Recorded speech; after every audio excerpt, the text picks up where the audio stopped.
My name is Abigail Reeves, and this is my own adaptation of The Bride from More Scary to Tell in the Dark by Alvin Schwartz. Evangeline Dubois was a beautiful Southern belle who was engaged to be married. She lived outside of New Orleans on a beautiful plantation in Louisiana with her dear parents and her three equally beautiful sisters, Vivian, Lenore, and baby Blanche.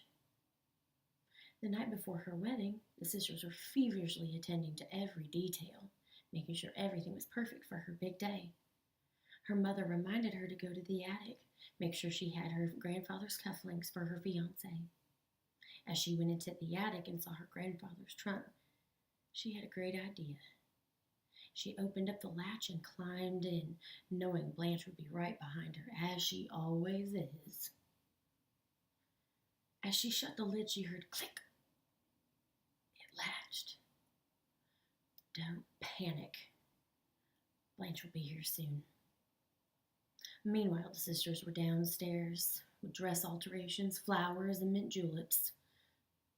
Evangeline screamed for her sisters. Evangeline yelled for her sisters.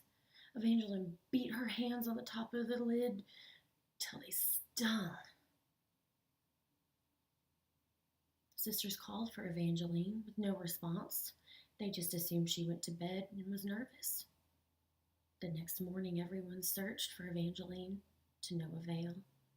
She was nowhere to be found. Eventually that evening, her fiancé left, assuming that she no longer returned his affections. Evangeline was never heard from again. A year later, baby Blanche was engaged to be wed, and Mother sent her up to the attic to get her grandfather's cufflinks.